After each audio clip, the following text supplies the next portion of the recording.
Welcome into the Hot Read Podcast live here on Tuesday, November the 26th.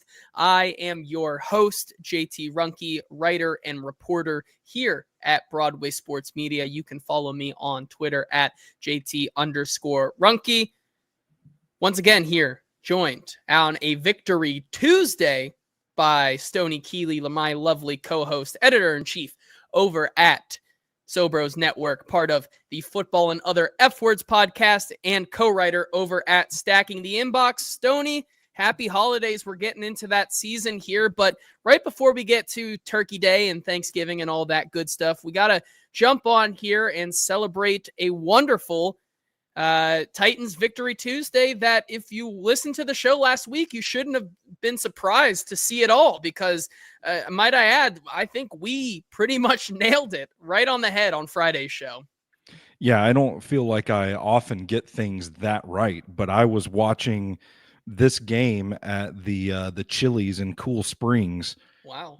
Sitting eating some Nashville hot mozzarella sticks, watching this game, and I look over at my wife and I'm like, damn, this never happens. But JT and I called this game pretty much perfectly. And she just like, I don't know. Cool. Like, good for you, I guess. But I'm like, tears in my eyes, like Ric Flair after winning the WWF championship after the Royal Rumble. Tears in my eyes. This is the greatest day of my life.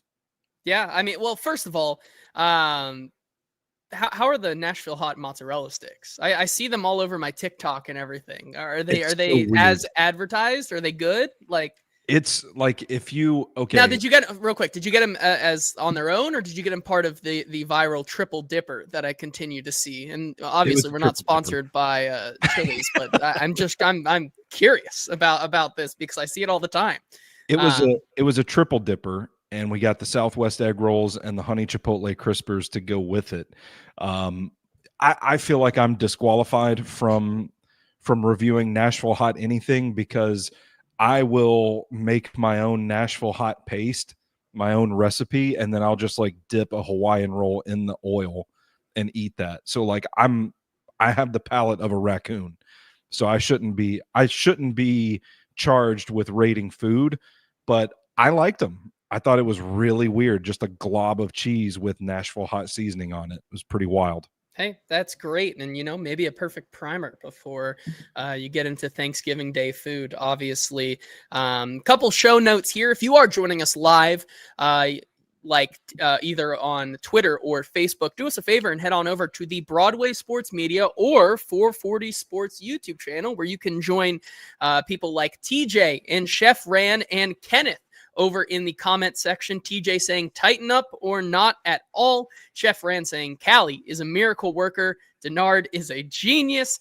And Kenneth, as critical as ever, Kenneth over here saying, I'm here to make sure JT and Stoney keep their pants on regarding Will Levis. I'm sure we're going to get into a lot of Will Levis discord today on the show, but along with that, a housekeeping note, this is kind of an all-encompassing show this week here on the podcast. Just if you're listening on Wednesday or you're here live on Tuesday watching this after it's recorded, just want to give you a heads up. I'm sure if you're following along here on the 440 Podcast Network, you probably saw earlier today that a lot of the shows that they do on Wednesday, like the SEC show that Braden Gall does, as well as the Nashville Predator show that we do here for Lower Broad Hockey, those also happened on Tuesday. So, man, if you're a fan of the 440 Sports Network and a fan of Nashville sports in general, I mean, a great day for you here on the 440 Network.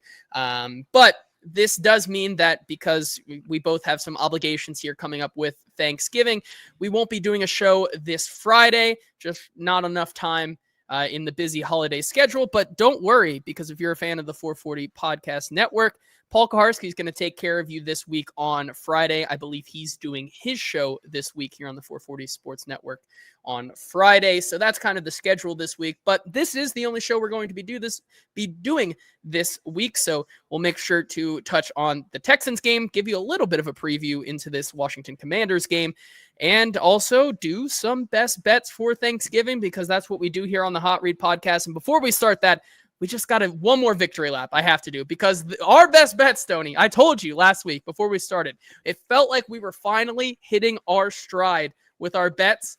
And wouldn't you believe it, we went 9-1 on our best bets this week. Obviously, the only one that didn't win was the Los Angeles Chargers this week. And man, that I couldn't fault you for that one. It really did feel like that was a super close game until the end. Especially as the home dog, I thought the Chargers put up a great fight, but obviously we can't get that glorious 10-0. But I think we'll take 9-1 on the week, wouldn't you say? Yeah, certainly. And I think I might need to adjust my perception of this Ravens team, because I just haven't thought that they're very good. And every time I bet against them, I get burned by it. So maybe I just, maybe I'm wrong in my evaluation of the Baltimore Ravens. Maybe that's the adjustment that I need to make, and just stay away from the Ratbirds from now on. Just Yeah, hey. Don't even touch them. I mean, I'm with you there. Hot Read Pod of old, we would have a certified Ravens fan here on the podcast talking 3 times a week. Now we don't have one at all. So that's probably good news. But let's get into the bread and butter of this Titans upset over the Houston Texans. And let's get into some quick thoughts before we break down some more, nitty gritties of this game. But the first thought that I still have coming out of this 32-27 win is that, man, this team still has a lot of issues. I mean, yeah. I really wasn't expecting the Titans to really be able to keep pace in this game after you let Dameon Pierce, of all people, return an 80-yard kickoff return on the first play of the game. And, on the next play, I mean, this is kind of the exact same thing we saw in games past, where the Titans would allow a massive special teams play for the other team, and then it just doesn't feel like the defense is ready. They're already on their heels. And that's exactly what you see, because Cade Stover lines up on the right side of the right tackle and just sneaks his way past everyone, even past Jerome Baker, who's now getting a lot more snaps with the absence of Jack Gibbons, for a touchdown on the first offensive play for the Houston Texans. And it takes 18 seconds for the Titans to be down 7-0. And, you just get that pit in your chest and you're like, oh my God. This is going to be the disaster. We said that this was either going to be a Titans upset or they were going to get blown out. And at 18 seconds in, it really did feel like this was going to be a disaster game for the Titans in Houston. Yeah, and I think it's really a testament to the resilience of this team, how hard they battled back and fought throughout the game, because, man, I think there were something like 4 lead changes. That wasn't the only time it felt like the Texans took a deflating lead, only for the Titans to bounce back. I mean, I'm walking into Chili's and the Titans had just, I don't remember, it was literally the Chig touchdown is happening as we're walking into Chili's. I don't know that it's happening because I'm in the parking lot, and I'm telling my wife, like, when these things start happening to the Tennessee Titans, this is how they lose games. So I'm in my head thinking, like, the game's over. I'm going to go eat these cheese sticks and just drown my sorrows. And then I walk in and I see Chig celebrating in the end zone. And I'm like, wait a second. This team's like bouncing back. They're fighting through it. And it's funny how these things work in the NFL, where you still have these glaring weaknesses on special teams that I still maintain is just because this roster is incredibly thin and you don't have a lot of talent out there on special teams. It's not something that you can resolve until you can add more players and just keep rotating guys, get some new talent in there. But when you start to win games despite those issues, it's kind of funny how, for the most part, people are willing to forgive them. People are willing to brush it under the rug a little bit. And I think this win is just a testament to this team's ability to bounce back, to fight through that adversity. And I also think that it's a strong signal of the messaging from the locker room that Brian Callahan has not lost this group, like some people have been saying on social media, that people have been critical of his leadership style. But look how hard this team fought in this game to pull off the W. You can't convince me that they don't care about their head coach. Yeah, and real quick before we move on from special teams and talk more about Brian Callahan as a whole, because I think I'm exactly with you on that if there's any question, as coming into spring training, or not spring training, wow, baseball on the mind, preseason and, training camp, there was a lot of questions about we know Brian Callahan seems to be pretty savvy as an offensive coordinator, as a play caller, as this offensive mind, but how can he command a team in a room? And it really feels like through it all, this is a team that continues to have his back. And so I'm exactly right there with you that, the resilience of a team like the Titans really comes down to Brian Callahan seeming to continue every single week to push a message that keeps these guys bought in. And especially on a week like this week, where it wasn't a surprise, where after the game that that they were pushing the message that Amy Adams-Strunk needs a win this week in Houston. Like, we have to get her a win, and that she has apparently tears in her eyes. She gets a game ball after the game. Like, this was a game that I think Brian Callahan was trying to get his guys ready for, and, would scratch and claw tooth and nail through this entire game to get that win. And that just shows you what kind of leader Brian Callahan is, as well as the kind of play caller he is. And we'll get on to all that. But yeah. Yeah, and just to add to that point, you and I have been watching the tape. We've been coming on this show.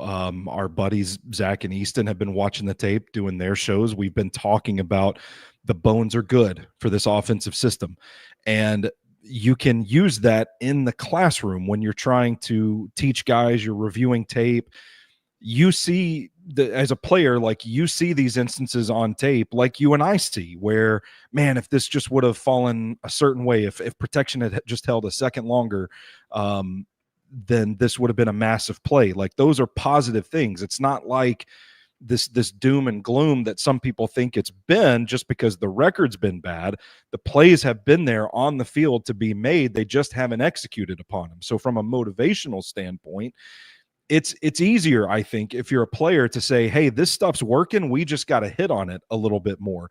You run the risk of, or you run less of a risk of losing the locker room than if those things aren't there and you're just a team, bumping into each other on the field on Sundays. Like, it's, to Brian Callahan's credit, I think the tape has been, I don't want to say the tape has been good, but there have been good moments on tape for this team that make it so that the players can continue to buy into his messaging and his system. And I think that's something that helps him as well.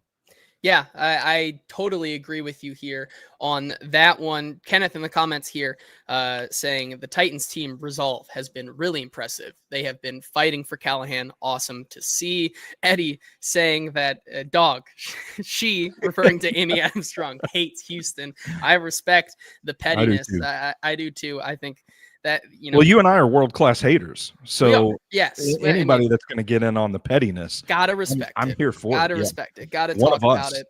And then Jake also joining in the comments here saying the bones that we've been talking about, those are calcium-filled bones right now because they are strong as ever and are a big reason why they were able to win this week. I do want to talk about two more things before we stop with the special teams, because I'm sure when we talk to poor Colt Anderson, because if you guys didn't know that on Thanksgiving Day, the Titans still practice, which means that we still get to talk to the coordinators. I will be spending my morning, Thanksgiving morning, at the facility talking to the coordinators. And poor Colt Anderson, I feel like, is just going to get railed on Thursday morning for his 5 minutes of availability. And a poor guy, that's not how you'd want to start your Thanksgiving off, I believe. And hopefully maybe guys like Paul Kaharski can find the little holiday cheer in their heart to not go as hard on a guy on a holiday like that. But there are still just things that,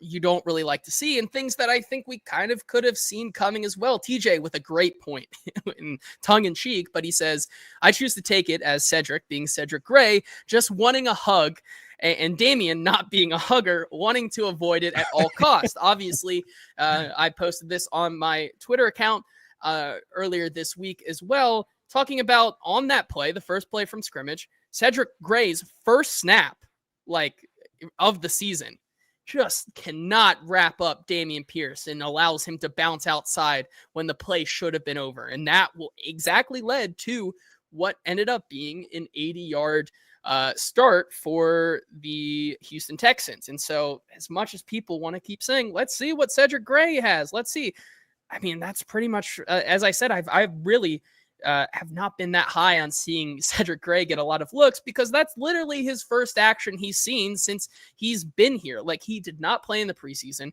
He played sparingly in training camp. Like, this is a guy who, that was his welcome to the NFL moment, where he gets bounced by a guy of Dameon Pierce of all people, and it kind of directly results in an 80-yard return.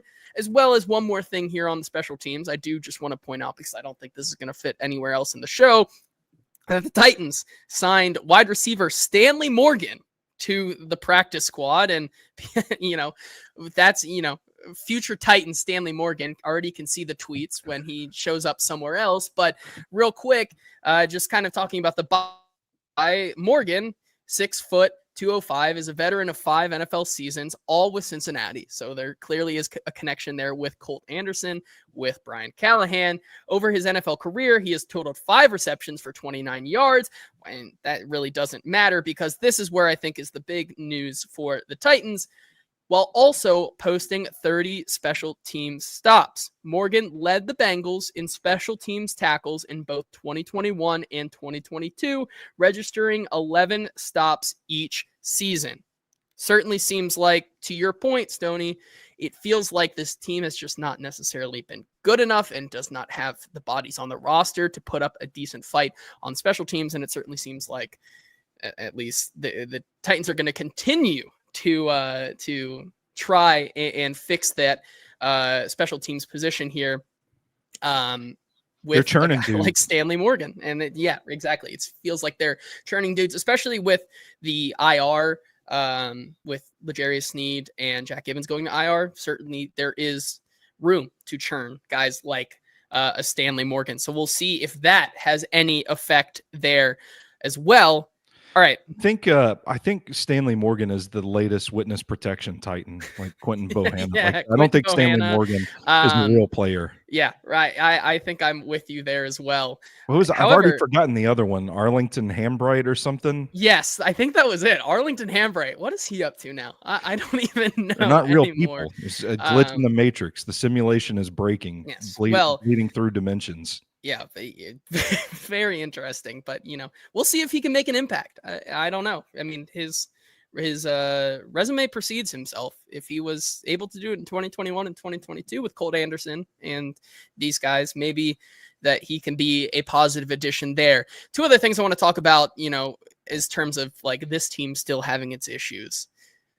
The offensive line. I mean, man, for as good as J.C. Latham has been this season with the Titans, did he get his butt whooped by former Alabama teammate Will Anderson this weekend? And Danielle Hunter. And Danielle Hunter as well. Yes. I mean, the offensive line, this really was a game where the offensive line was just trying its best to hold for as little time as possible so that Will Levis could accurately and quickly get the ball out this week. And it resulted in 7-8 sacks on the day here. And as much as you want to talk about, I mean, there's a lot of discourse out there with how many were on Levis, and obviously the stepping up in the pocket. I think whether it was on Will Levis or not, I think the bottom line in what Brian Callahan said in his press availability yesterday, it's an issue across the board. Even if Will Levis steps up there, it's on Dylan Radins to hold his block and not get pushed back into that pocket, making Will Levis even think about having to move up there. Like it's a whole offensive issue. And it's something that I think we continue to talk about. It's just they just don't have the players right now. Stoney, what did you see exactly from the offensive line this week? And maybe not the best performance by J.C. Latham, but then also some other good performances in this game, like Peter Skoronski and Daniel Brunskill. Yeah, absolutely. And I think there were moments that NPF didn't shit the bed, and that's progress for this offensive line. I think it's progress for this offensive line as a whole, JT, that we can sit here and talk about J.C. Latham having a bad game and the Titans being able to sustain it enough to hold on and win the game. And like Chef Rand points out, 1 sack in the second half, 7 of those 8 came in the first half, and they came out in the second half ready, wheeling and dealing, and they did what they had to do to win the game. I thought JC Latham particularly struggled with the inside counter. Not really sure if that was a coaching thing for him to get out wide, get out to the edge, and open up the inside lane for some of these guys. I think the broadcast mentioned it, like, you got to play a little tighter and maybe force the guys to beat you outside. But then Danielle Hunter beat him outside as well. I mean, this kind of felt like the first time we saw a little crack in the armor of JC Latham and dealing with speed, handling speed. And they couldn't really allocate resources to help him out because they were helping NPF on the other side a lot. But that said, protection was still good enough to win the game. They ultimately did. Peter Skoronski, I thought, looked pretty good. I thought Daniel Brunskill looked pretty good. And I think Dylan Radens is starting to get back to that pre-injury form where he was on a steady rise. There were a couple of moments in this game where I do think he greatly aided the Houston Texans in getting a sack. But I think, the troubling thing when we talk about football sometimes, when we break down these games, like I've been called a fence sitter before, but it's because like there's very few moments in football where you can genuinely place the blame for a play going wrong on one person, solely one person. And I think it's frustrating for fans to hear it, like you want the scapegoat, you want somewhere to place the blame when things go wrong. And it's just, in the case of these 8 sacks, it just felt like it was a little bit of everybody. It felt like it was a little Will Levis, a little JC Latham, a little Dylan Radens, a little NPF. And it's people don't want to hear this. And I know I keep coming on here and just spouting off positivity. I'm a ray of sunshine and all that. But I think it's a good thing that the offensive line, as much as they've improved over the course of the season, still put what was, I would consider, a shaky performance out there, and the Titans are still able to overcome it. I think we talk about the improvement of the offensive line, but I think this is encouraging for the Titans offense as a whole, that they're kind of figuring out how to work around those liabilities and still move the ball and score points. Yeah, no, I definitely agree with you there. And TJ saying JC definitely had his share of welcome to the NFL moments from Daniil, even though we are weeks in. I think that is it's still high praise for a guy who we're 12 weeks into the season. And JC Latham finally had a game where we were like, man, he just wasn't that good today, which I think is still a pretty, positive remark there, especially in a win. I still think it's good that he can have a game as bad as he had on Sunday, and the whole thing doesn't just completely unravel for this offense. Yeah, as Eddie said as well, because the guy right next to him, Peter Skoronski, Big Pete, is coming along nicely. I believe he only has 1 pressure in the last 9 weeks or something like that. I think that was the stat I saw. It's something very low, and that's a good development, especially when we were having some major question marks about him earlier in the season. Let's talk about Will Levis and the game that he had, because you can go back and look at his first performance ever against the Atlanta Falcons. You can look at his game he had against the Miami Dolphins a year ago in that comeback win. For me, this was Will Levis's best game as a Titan, I think, by far. You look at just the stat line, 18 of 24, 278 yards, 11.6 yards per completion there, 2 touchdowns, 1 interception, which was once again just not a good interception. That was the big knock there, and that almost derailed the game for him. Obviously takes 8 sacks for 41 negative yards, 65.6 quarterback rating, and a 123.3 passer rating. The big thing for me, though, is he starts 11 of 12 in the first half, which is huge. And, that obviously he starts 11 and 11 on his first couple of drives, and the Titans, he doesn't get his first incompletion until I believe it was like 30 seconds, 45 seconds left in the second half after they get that interception on CJ Stroud. So he was pretty much being really surgical with his looks. And I once again, the sacks that he was taking on those drives also still are not what you want to see. As Kenneth says, Callahan literally said it's a big focus Levis needs to improve on if he can. I'm not saying that Levis, he looked like a totally different quarterback. There still were many things wrong with his game. And I'm also not going to say that it was really Will Levis dialing up these looks. I think a lot of it, as I kind of went through on this video piece I did yesterday for Stacking the Inbox,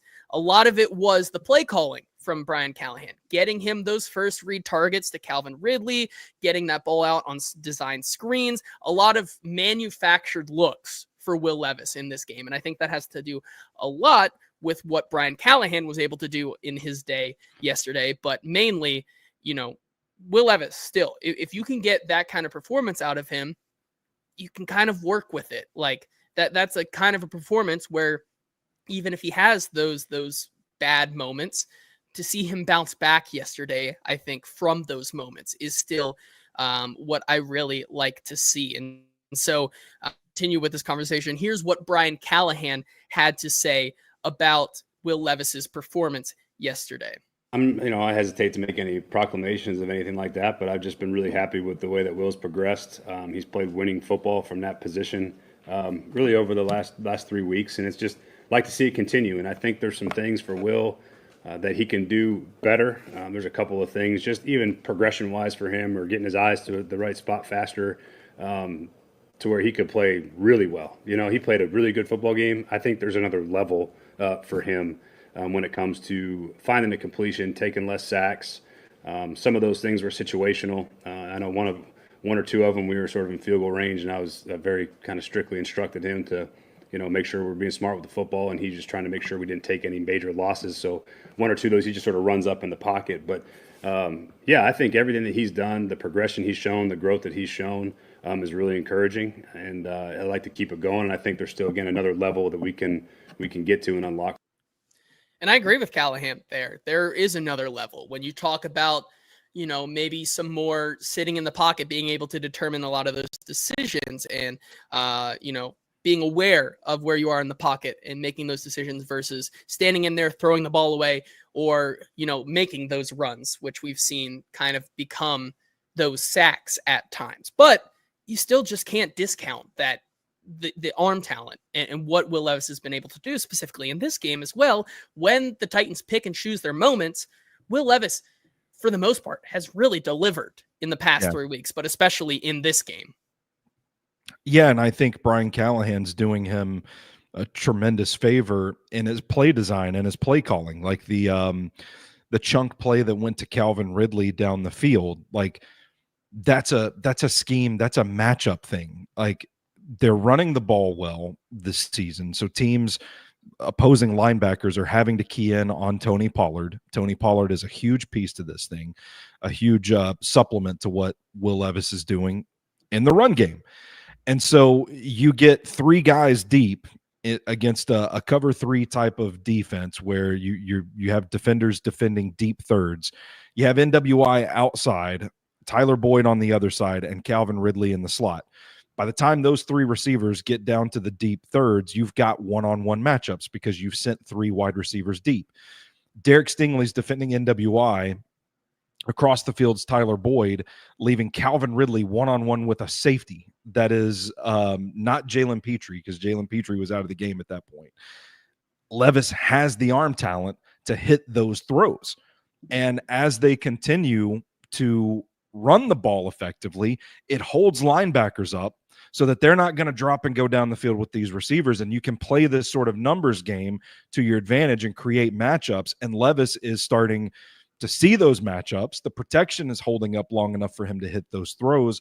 And so Brian Callahan, Nick Holtz are starting to organize and call these plays as well. So it seems like this beautiful, beautiful merging of all these ingredients. Like we put them in the crock pot back in August, and now it's time to eat the chili, baby. Now it's time to have a delicious dinner. And that's what they're doing. And Will Levis, to his credit, is executing upon it. I'm with you. I still think there are moments that he's got to sense the pressure better. He's got to be a little more aware of what's going on around him. Still have to cut back on the the crazy interceptions and stuff like that. But those moments are happening much fewer and far between compared to what was going on at the beginning of the season. And I think we tend to hold on to those things from earlier on in the season, don't really, as fans, change our minds a whole lot. I think the worse you start the season, the more that kind of sticks in your crawl as the season goes on. And I just think everybody's starting to push this thing together in the right direction. Yeah, I definitely would agree with you. And what a great what a great analogy there. You know, putting the crock pot together, getting the chili together, perfect for the Thanksgiving season as well. Chef Rand saying Levis has a higher ceiling than I thought. Eddie saying Levis has been playing so well, I haven't even looked up Drew Aller highlights for the past 2 weeks. Which, by the way, not to out you, but it seems like Drew Aller could be sneaky one of your favorite quarterback prospects in this draft, which I think is an interesting conversation to have. That's one of my shadow takes. I've been keeping to myself. I haven't really put it out there just yet. Well, but we'll let the people. I'm sorry for outing you. Yeah, we got time as well. We got time. We'll see what he does this week as well. Kenneth saying when people said Levis could imitate Josh Allen, this is what they meant. The arm talent was on full display. I definitely agree with you there on that one. But, you know, I think you said it perfectly. Putting the ingredients together in the crock pot, getting it ready for a great chili and maybe a Thanksgiving dinner to have with friends and family. But before we continue, you know what else is great to have with friends and family and stop by right before Thanksgiving? That is our wonderful and amazing sponsor, Sinkers Beverages and Bluegrass Beverages, who have been serving the local East Nashville area for over 40 years. They are a 4-time Best of Nashville Liquor Store of the Year. And it's, you know, it's for a reason, because they simply have the best selection of beer, wine, and spirits that you could possibly find in Nashville. I know myself, when I go and pick up my Thanksgiving dinner for my family that's coming into town, I'm also using one of our wonderful sponsors here on the 440 Sports Network, Shotgun Willie's Barbecue, for my Thanksgiving dinner. But when I'm out there picking it up tomorrow, I'm also going to take a stop over at Sinkers Beverages to pick up some good stuff and, you know, maybe even see what kind of special benefits they have, because just like me, you got to get in on the in crowd, their special members only list that gets you special allocations, benefits, and bi-weekly tastings that you can only know about if you join the in crowd. Got to give them a follow also on social media at SinkersBev on Twitter and sinkers.nashville on Instagram. And if you can't make it out there tomorrow, you know, if you just have too much on your plate, don't worry. They deliver the booze to you. Simply search Sinkers on Uber Eats, and they drive so you can drink responsibly this holiday season. Got to give a special shout out to our wonderful sponsor as well, Bluegrass Beverages, their sister store out in Hendersonville, who have been serving that area for over 50 years. Stoney, before we move on, just kind of talking about this game, I do want to bring up one more thing about kind of Will Levis and Brian Callahan. And I think one of the biggest things as well in this game was the mitigating of the 3rd and longs. I mean, we heard earlier this week Nick Holt say if the Titans couldn't get to at least 2nd and 6, or if they were like in 3rd and 8 or something like that, it would be a horror movie or a horror story, something like that, because of how good this Texans team has been on defense in 3rd and long. But I think it was a really solid effort from Brian Callahan overall, talking about mixing in both those looks with Tony Pollard, who was really eating on the ground this week, and kind of getting those Houston Texans teams to kind of, you know, take that run game seriously once the Titans established it and played a lot more softer zone this week, which I think allowed the Titans to dial up certain looks and get them into favorable positions in a lot of this game. Here's what Brian Callahan had to say on the Titans' successful day, mitigating those 3rd and long opportunities. On 3rd and long, you're doing all right. That's pretty dang good. You know, we hit some big ones on the 3rd and longs that didn't want to be there, and I think for the most part during the game, we've found ourselves into manageable spots.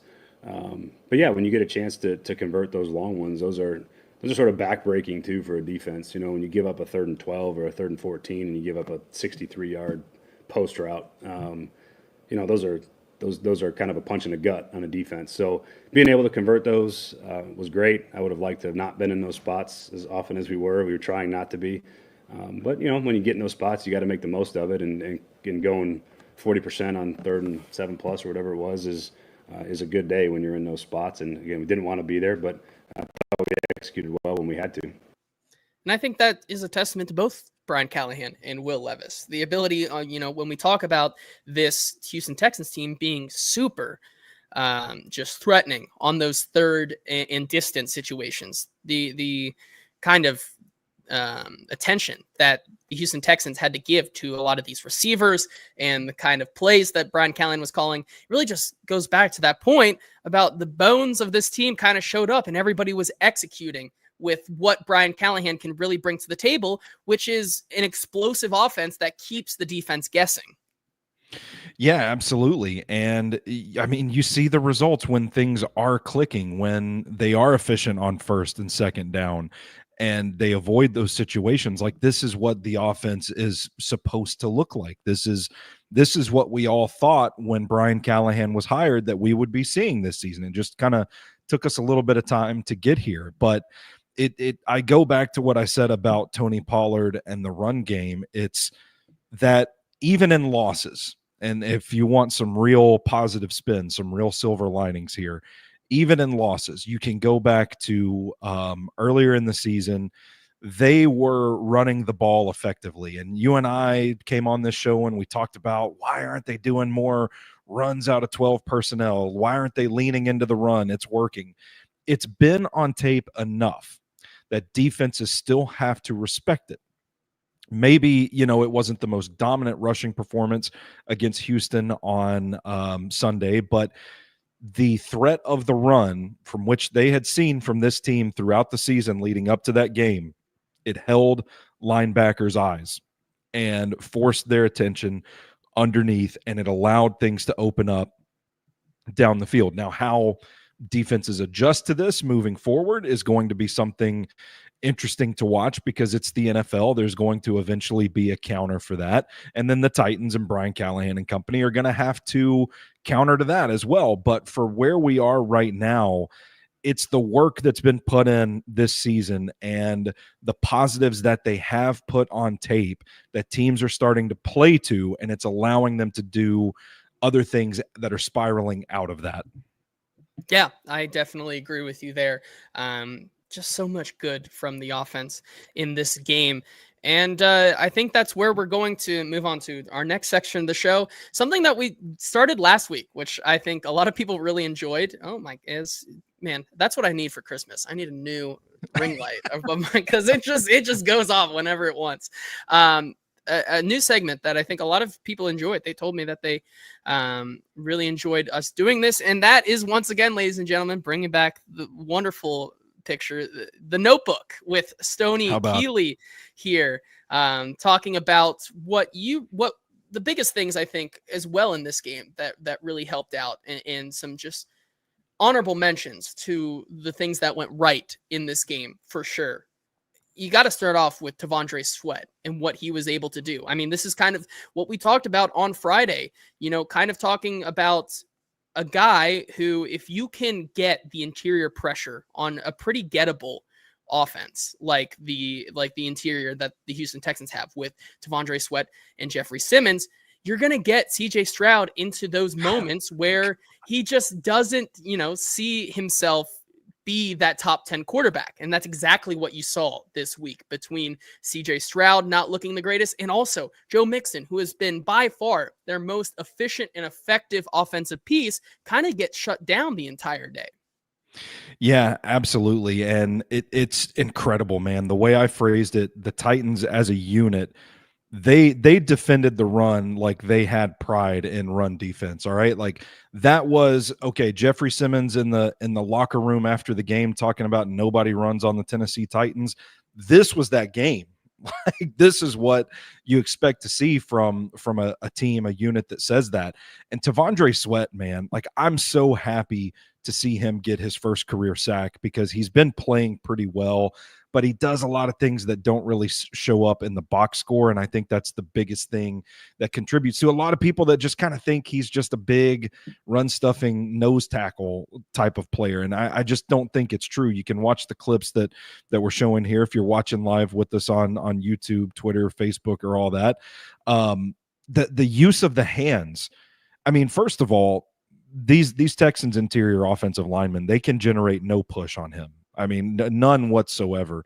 But it's how he uses his hands to disengage, to shed blocks, and to get after the passer is just incredible. And I think it was a key in them stopping the run so much and making CJ Stroud uncomfortable, where we saw him fold and look completely uncharacteristic from what he looked like his rookie year. Yeah, no, I totally agree with you there.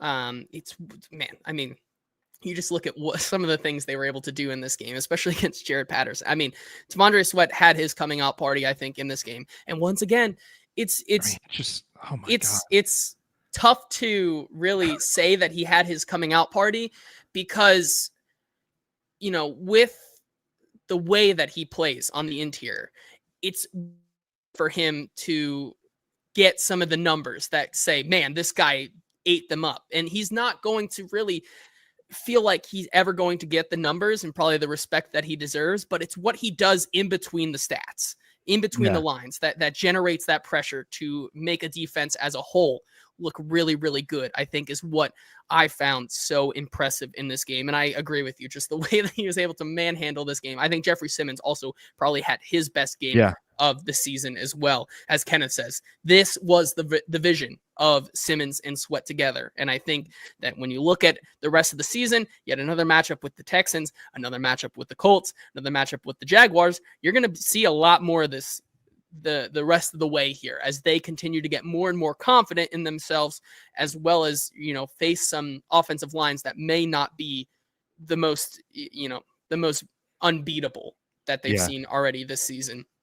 Next thing, I love the clip that you're showing where, I mean, he literally just takes one hand and throws Juice Scruggs face down to the ground.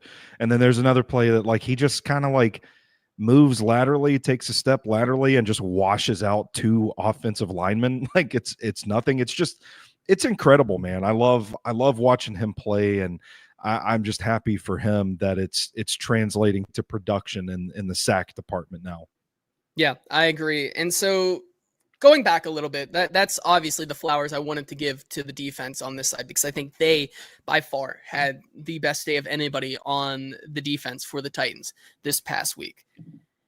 I mean, it's hard to continue to not talk about the offense when, you know, after going 1,000 days or so without scoring 30 points, they finally do it twice in a season. And, you know, maybe the Miami game, as Chef ran, also Brownlee, I think, also had an incredible day. I think there were a couple moments like the broken play with Nico Collins, but also I think when you look at his day as a whole, I think he had yet another spectacular performance for a fifth-round rookie. And, you know, your thoughts on Brownlee and his day that he had. Yeah, tough, scrappy cornerback. I've sung his praises for quite some time. He was on my hidden gems list all the way back in April when I was getting ready for the draft. Scrappy corner. I want to talk about that busted play against Nico Collins, because I think, God, I feel like I'm just like up here caping for this team right now, but there's a lot of positives to talk about from this game, okay? There's something positive to glean even from that disastrous play. It's the fact that as a rookie fifth-round draft pick going up against Nico Collins, who just roasted your ass, he shakes it off. He shakes it off, and he comes back, and he makes plays after that. And I think it's a testament to his strong-willed mind to just erase the play and move on to the next one and keep playing, get back to playing at a high level. I think that's one of the things that's going to make Brownlee a good player in the NFL for quite some time. Yeah, and I totally agree with you, but I'd push back on you being too positive, because what you said exactly is what we literally reported on Jarvis Brownlee Jr. like 4 or 5 weeks ago when I asked him, hey, how do you come back from these plays? And he says, I'm a rookie. I'm going to make mistakes.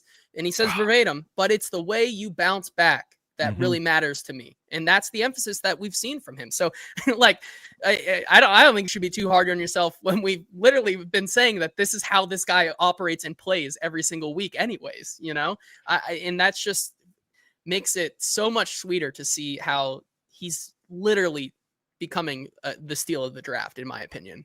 Well, I'm just saying too, JT. I'm not doing myself any favors with the crowd that thinks I'm too consistently positive. That every time you come to me with a question, I'm just like, oh, it was awesome. It was awesome. It was awesome. Brownlee was awesome. Levis is awesome. It's awesome that JC Latham got his ass kicked and the Titans still won the game. So I'm not doing myself any favors today for the people that think that I'm too happy and too positive on this team.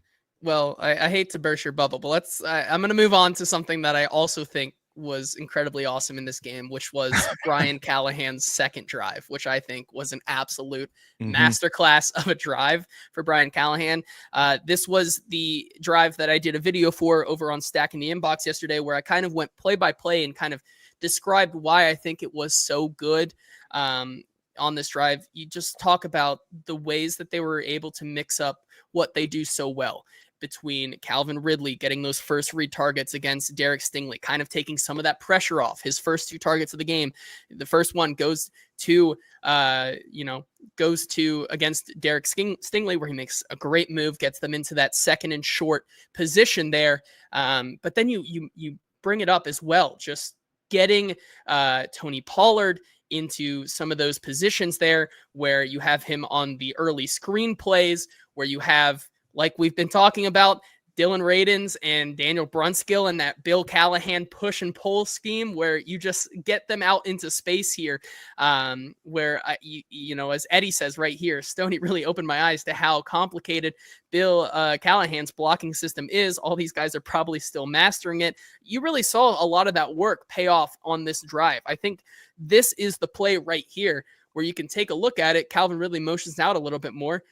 You get it to him. Look how much space he has. And then you see Dylan Radins and Daniel Brunskill just look like bowling balls as they get downfield there to get Tony Pollard into space.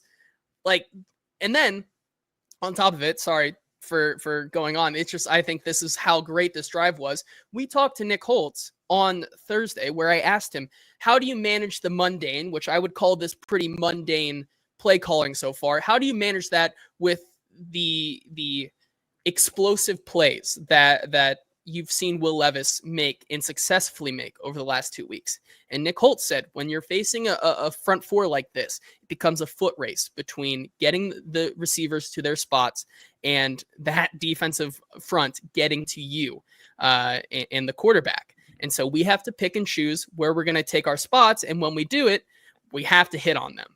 And so you see this 9 plays of this drive where they are going down the field, getting converting third downs, going to the fourth down, where we once again see the naked boot from Will Levis, something that we've seen, I think, 4 or 5 times this season. Not seeing an explosive play at all. And then, just then, after they get the 4th and 1, that's where you take the top off. That's where you get the defense with their pants caught down, and you see NWI just waltz into the end zone. I think it kind of culminates everything that Brian Callahan does so good as a play caller. And by far, in my opinion, it's one of the best drives we've seen from Brian Callahan all season. Yeah, and that was a pretty nifty move by Nick Westbrook-Akine too. You talk about like tape study, taking advantage of what you've put on tape. A lot of those in-breaking routes had the Texans safety like jumping in, and as soon as he jumped in, Nick just turned that up. It's like he hit the star in Super Mario and just yeah. And all of a sudden he's cruising to the end zone, man. It was it's a thing of beauty, man. Like it's definitely the same also with Calvin Ridley, how he also starts his in-breaking route, kind of commands the little tension from Derek Stingley on that play, and that's where they have him. I think, that's exactly where you get him here. And so plays like that, man, along with what they were able to do with Bill Callahan pushing and pulling scheme that we've come to coin here, when it works, like you said, when it works great. Yeah. And I think that's what made a drive like this and a game like this so easy for the Titans to bounce back when things don't go right. And it's why they were able to get to 30 points.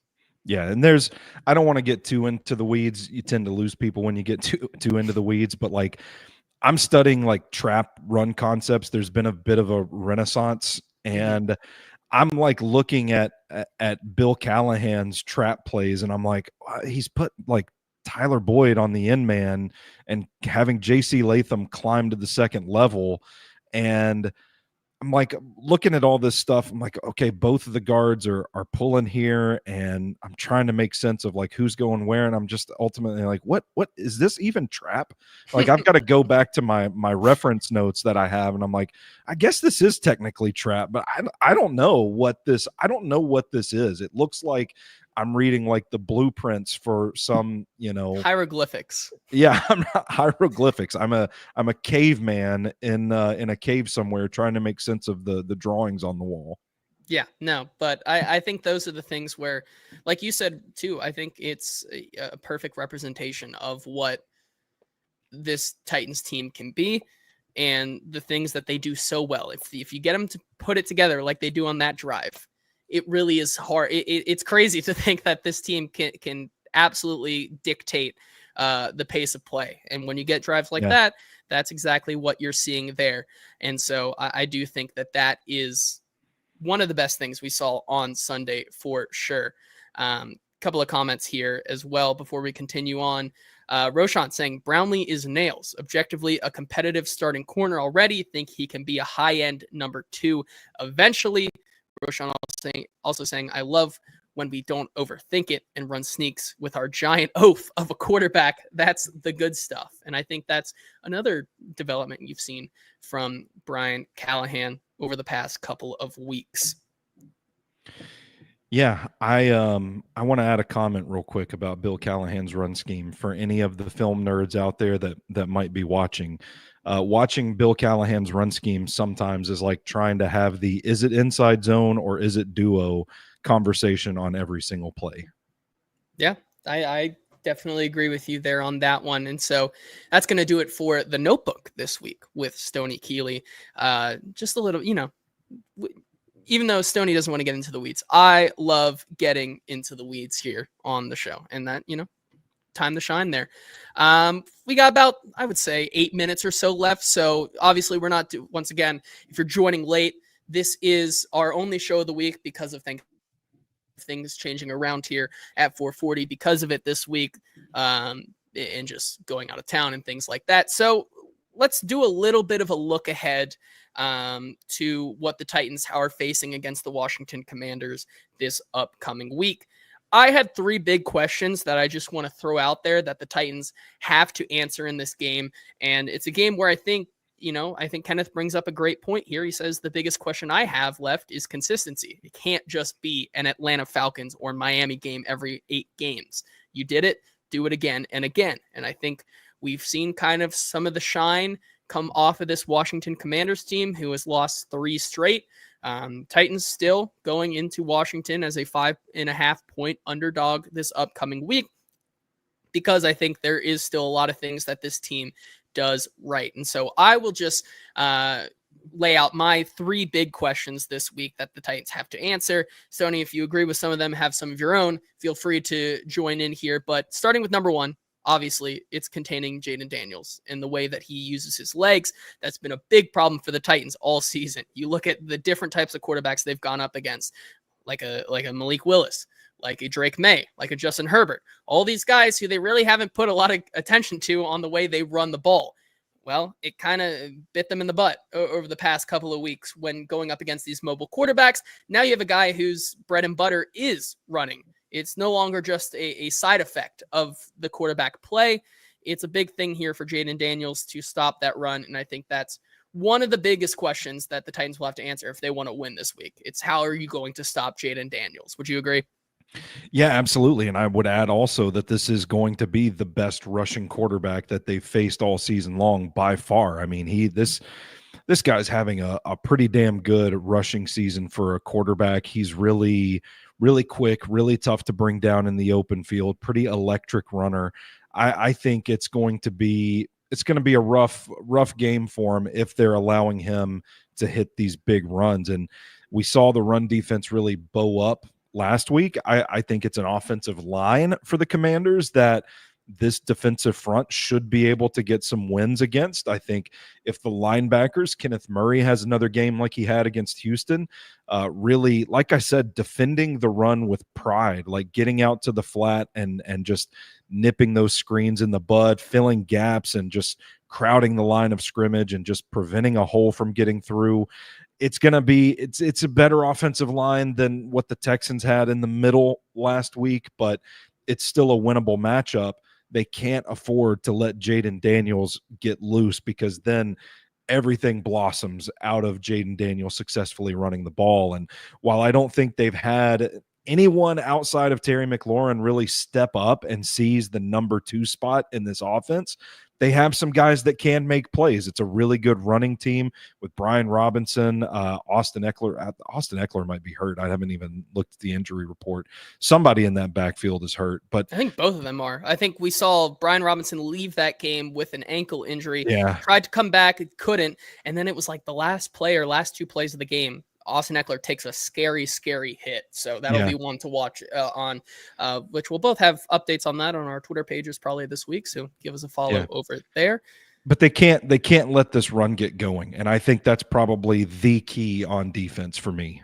Yeah, I definitely agree with you. And I think you bring up a great point that they don't have a bona fide number 2 target there, but still over the last 4 weeks, the leader in targets for the Commanders has been Noah Brown with 27. Yeah. Right behind him, Zach Ertz, 24, Austin Eckler with 18, and then Terry McLaurin with 17. That's right. Chef Rand says here in the comments, I almost forgot. Jeremy McNichols, Titans legend, is the RB3. Could see a lot of him this week. But scoring touchdowns. Yeah, scoring touchdowns. The biggest thing for me, though, is you bring up how you have to kind of set that edge on this this Commanders offense. However, this is a team that, you know, their average depth of target on a lot of their plays is relatively low because they love to emphasize that middle of the field. And so getting it to Noah Brown, getting it to Zach Ertz in space in the middle, making it super easy for Jaden Daniels to kind of move the ball downfield, keep defenses guessing. And so once again, it's going to be a big day for guys like Jerome Baker, guys like Kenneth Murray, seeing if they can kind of, you know, it's not nothing that Brian Callahan pointed out how they moved Kenneth Murray to the mic a little bit in this game and how we saw him kind of have a better game than he has all season. So that's something to watch as well this week. But defending that middle of the field is going to be one of the biggest things, I think, as well for this team. Yeah, absolutely. I think on the other side of the ball, I think you look at this rush defense from Washington as a major weakness and an area that maybe the Titans don't have to go too deep into their offensive bag to control the game, because they're currently 29th in rushing yards allowed per game, 18th in points per game allowed, 28th in success rate, 22nd in EPA per play on defense. They have allowed 202 yards, rushing yards, to the Chicago Bears, 228 yards to the Philadelphia Eagles in their last 5 games, also including last week against Dallas. The Steelers and the Giants are in there as well. They're averaging 165 rushing yards per game allowed over their last 5 games. This is absolutely the matchup where if you can, I'm like describing a really boring football game for what people think are going to be like 2 really exciting offenses. Yeah. So maybe the under is a safe play in this game, but it's absolutely a game that if you can shut down their run and you can run the ball effectively, you should be in control of this one, and it should be pretty smooth sailing. Yeah, I definitely agree. And so my final big question, which is something we'll probably answer on Thursday, is that you got to mitigate the special teams mishaps that are continuing to happen with this team. I mean, if you give Jaden Daniels, you know, favorable field position, that's where you're going to really have a tough time, because we've talked about every single week. I think Eddie brought it up in the comments earlier today. We need to talk about how the red zone defense gives up a touchdown 67% of the time. That's up from 35% last year. You know, you can talk about injuries and talk about, maybe it being an underlying problem with Denard Wilson's defense, but I really do think it's just a byproduct of the special teams being one of the worst units ever and giving favorable field position to the Titans all the time. And so that, I think, is one of the biggest things that they also are going to have to mitigate. Stoney, anything else from you on this matchup real quick?